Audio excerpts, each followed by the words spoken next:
Bom, esses dias a gente tem falado do imperialismo, né? A questão do imperialismo europeu sobre a África e a Ásia, né? Eu já expliquei, acho que numa outra atividade, eu falei que o imperialismo é uma disputa entre as nações em busca das matérias-primas e mercado consumidor na África e na Ásia, né? E isso levou a um descontrole absoluto, né, entre influências, né, entre áreas de influência que eles começavam a ter, a Inglaterra, depois França, né? Depois houve a unificação da Alemanha, da Itália, eles entraram na corrida também, né? E acabou essa disputa tendo rivalidades entre eles, né? Nos próprios países europeus, e que acabou sendo acabou em guerra, acabou a Primeira Guerra Mundial. A gente vai falar disso quando esses dias aí já, a Primeira Guerra eu falo esses dias. É, mas desculpa, entendam que a, o grande lance, né? Eu tinha falado para vocês, teve os conflitos, né? Lá na Índia, né? A Guerra dos Cipaios, na China, a Guerra dos Boxers, a Guerra do Ópio. Nós tivemos a Guerra dos Boeres lá no África do Sul, né? E esses conflitos todos marcam, então, né, a insatisfação que existia, né, nesses lugares. E dentro do imperialismo houve a partilha da África, né, que eles dividiram a África. Você pode ver que o mapa da África até hoje está assim, tudo que tem reta assim, ó, no mapa assim, reta, feito com régua, é tratado, entendeu? Os caras fizeram a divisão ali, né, colocando áreas de influência. Esse aqui fica para a Inglaterra, esse aqui fica para a França, né? E colocando povos que eram de outras religiões juntos, povos inimigos integrados, né? Uma barbaridade, né? E que gerou esses conflitos que temos até hoje. Hein? Depois, né, áreas de instabilidade, né, no continente africano, e que acabou depois tendo influência da Guerra Fria ainda, então ficou uma coisa meio complicada. Mas por que tudo isso, né, gente? Por que a Europa foi se meter com a África e a Ásia, né? É o que o termo de hoje da aula, tá? É o eurocentrismo. Os caras, a própria palavra diz eurocentrismo no sentido Europa no centro, né? Os caras se achavam os civilizadores, né? Achavam que eles eram civilizados e o resto do mundo é bárbaro, entendeu? E se achavam no direito de chegar e ferrar com tudo, entendeu? Isso seria a máxima de que assim, eu estou fazendo um bem para eles ao fazer eles trabalharem para a gente, explorar as riquezas naturais dos caras e eles ficarem com uma espécie de escravos, né?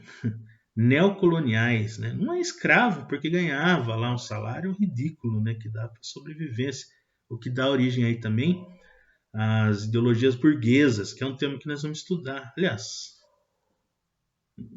é tema mais para o segundo ano, mas é um tema recorrente que a gente vai estar sempre trabalhando. Que da ideologia lá do salário mínimo, do Davi Ricardo, aqueles absurdos que o Malthus, teoria malthusiana, que falava que o pobre que é culpado pela fome. Acho que vocês viram isso no segundo ano, segunda série colegial. Enfim, Adam Smith, né, o liberalismo, né, os caras querem não quer que o Estado intervenha na economia, que isso é fundamental até hoje, né? Muito louco isso, mas isso a gente vai falar, isso é importante. Vou falar na época da quebra da bolsa de Nova York. Mas enfim, gente, eurocentrismo. O que faz então tornar um grupo de pessoas se achar melhor que as outras? Eu estou falando, né, se acham melhor lá que africano, se acham melhor que chineses, né, pessoal da Ásia, e acham melhor que o pessoal do Oriente Médio também, né? Entra em questão religiosa aí. Os caras se acham melhor que árabes, os caras se acham melhor que judeus, entendeu? Aliás, é nessa época que está correndo o movimento sionista, né? Porque o antissemitismo está começando a ficar muito sério na Europa também. Eles não aceitavam os judeus. Não foi só coisa de nazista, isso já vem antes, né? Que começa uma perseguição, né? Tudo em torno do eurocentrismo.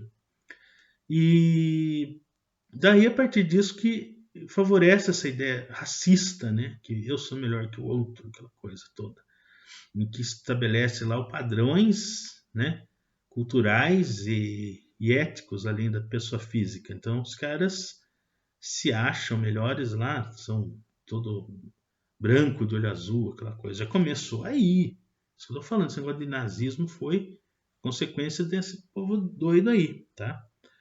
E aí você tinha um teórico da época chamado Gobineau, Marquês de Gobineau. Esse cara é sem noção. A teoria dele, né, que é absurda, assim. Ele acredita que as raças negras, assim, que ele chama de raça negra, né? Antes não tinha ainda o projeto Genoma, né? Que só fazer um adendo aqui. O projeto Genoma provou que nós seres humanos não temos raça, sabe? A raça, ela seria outro tipo de ser humano, por exemplo. O que a gente tem é só etnia diferente, entendeu? As cores, os traços, né? E que o projeto Genoma ele trouxe a ideia que o DNA é igual. Se fosse uma raça, o DNA era um pouco diferente, entendeu? No caso, raças humanas que foram extintas, o homem de Neandertal seria uma raça humana. O Australopithecus seria uma raça humana. O Homo habilis já foi tudo extinto. Né? Tu vê se acharem o pé grande lá, o Yeti lá no Himalaia, aí vai descobrir que é uma raça humana, entendeu? Então não tem raça, né? Descobriu que nós todos somos iguais, né? Não só na ótica de Deus, mas como também na ciência. E aí vocês entendam que não tem raça, mas assim, até então, no século XIX se falava raça, né? Raça negra, raça ariana, raça, entendeu? Então ele é o que deu o termo de racismo, né? Principalmente essa teoria dele. E Gobineau acreditava que os negros eram inferiores ao branco, entendeu? Ele tentava provar cientificamente isso. E ele falava que se colocar o gene branco com negro, o branco prevalece, por exemplo, entendeu? Então existia essa ideia do embranquecimento de uma sociedade, acreditem nisso. E o Dom Pedro II aqui no Brasil apoiou essa ideia.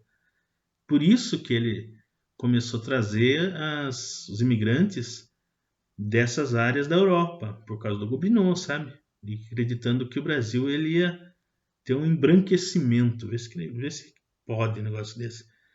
E isso no século XIX, né? Mas isso prevaleceu até no século XX, essas ideias assim, né? Porque eurocentrista, né? Vinda dos imigrantes aqui, mas os próprios imigrantes que vieram, eles não é necessariamente racistas, entendeu? Vieram os eslavos, polacos, austríacos, alemães, né? E vão se organizar em Santa Catarina. Não necessariamente eles eram racistas, mas o Dom Pedro II, apoiado pelo Gobineau, era uma teoria racista. Às vezes nem percebia, né? Mas é um absurdo. E vai formando essa ideia. Então a elite brasileira ela acaba sendo formada com esses ideais assim, entendeu? Que só o europeu, né? Era que tinha valor, aquela coisa toda. E até interessante, eu andei lendo livro esses dias na pandemia aí, um Jorge Amado, né? Que é uma literatura maravilhosa. Eu fiquei tão encantado com a história. É tão recente assim na realidade. E ele conta a história fictícia de um baiano que era chamado Pedro Arcanjo, né?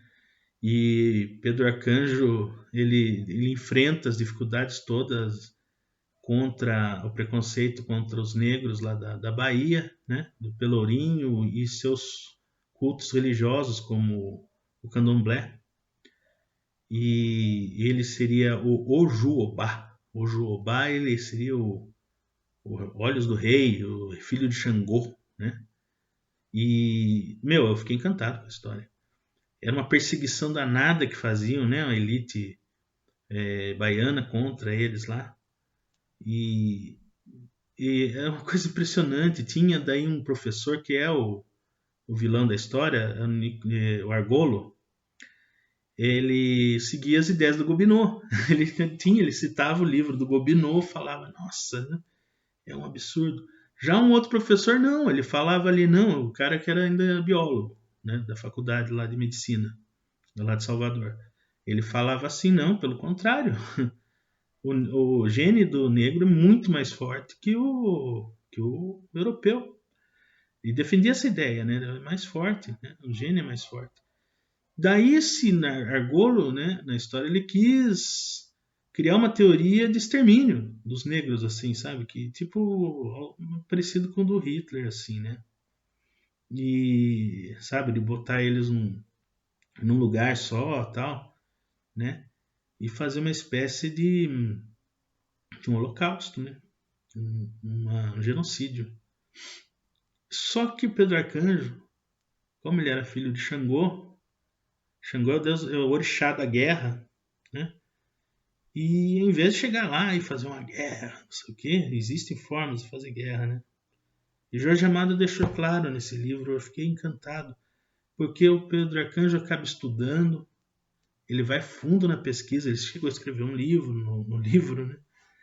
E daí ele escreve um livro que foi fundamental, ele fala da descendência das pessoas da Bahia, por exemplo, da elite branca aí que seguia os Gobineau da vida, e descobre que todos eles eram descendentes de africanos, inclusive o Argolo, que era o vilão da história.